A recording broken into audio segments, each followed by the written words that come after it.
Thank you, everyone. This is Life Issue. This is Blessing. Thank you, everyone, for all the support, for all the comments, for all the likes, for everything. Thank you so much.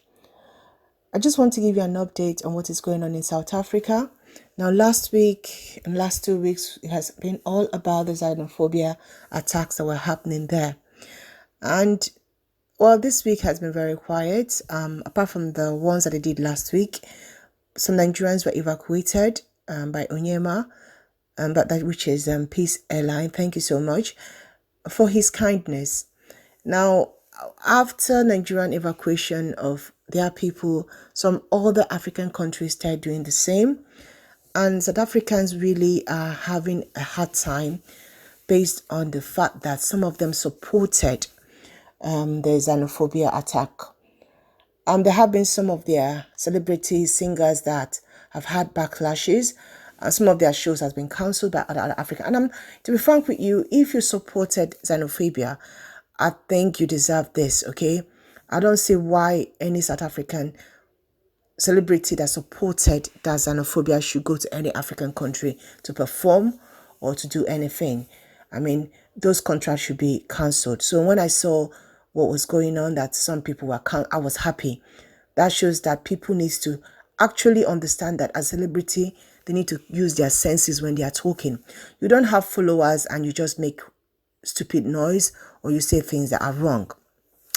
But to top that, last weekend, South Africans were on the street. I'll show you the video now.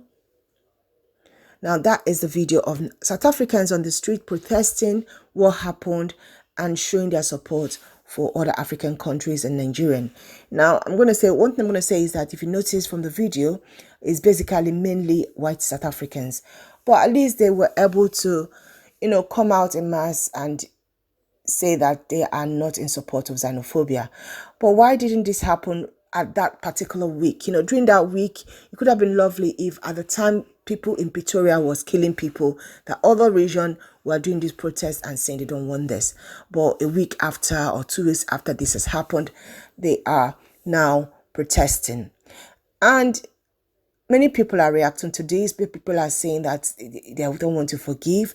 People are saying that they need compensation. So the people that that they had their shops burned, people that were killed, people need a little bit of responsibility. The South African government needs to take a little bit of responsibility for what happened and pay a little bit of compensation to those that were affected. But we're not getting that. Rather, Nigerian government are going to use our own money to give these people. Yeah, we need to help them. But South African also needs to know that it happened in their country. They have a responsibility if they are truly sorry. Now, I'm not saying they are not sorry. I'll show you a video of their president in Mugabe's burial ceremony being booed by other African countries.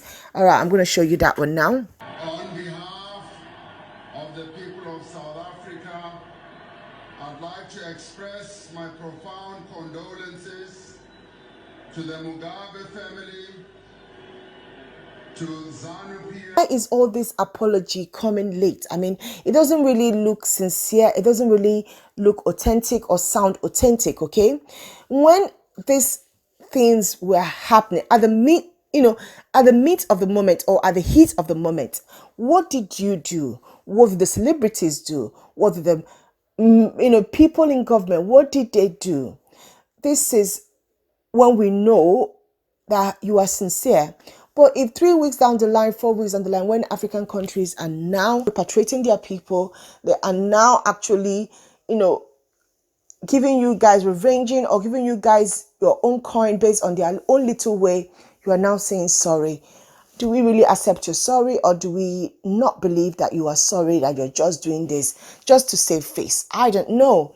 Well, what do you guys think? Because for me personally, I don't think that someone can just do something to me after intentionally doing that thing to me. You now come and say sorry. Your sorry must come with action. You must be able to back it up with action.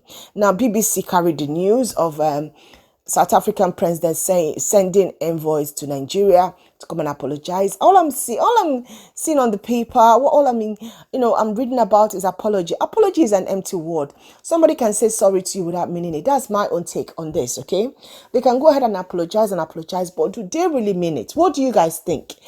If they mean it, what did they do? What we need to see in the news is this person arrested for this person taken to court for this person, jailed for killing people. Then we know.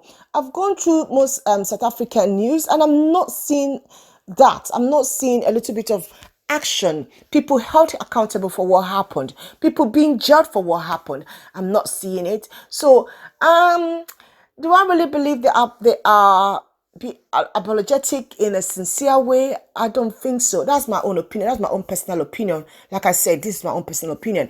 I don't know what you guys think.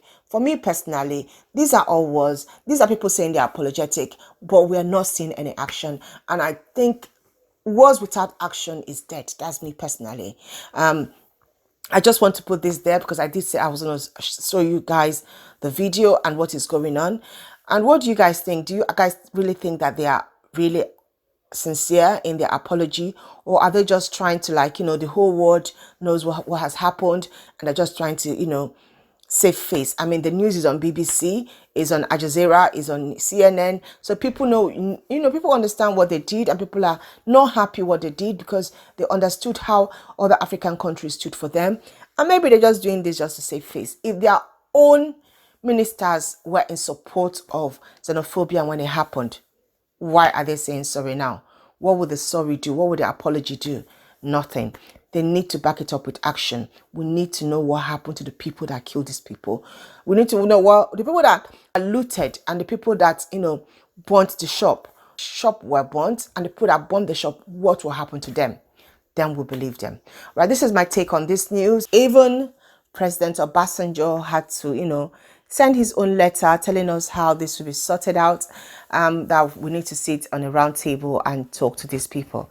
Well, I don't know if his solution will solve the problem, or that is his own solution. I don't know. What do you guys think? What is the way forward? All right, thank you so much for listening. Thank you. What do you think? Drop your comments and make sure you subscribe. Thank you.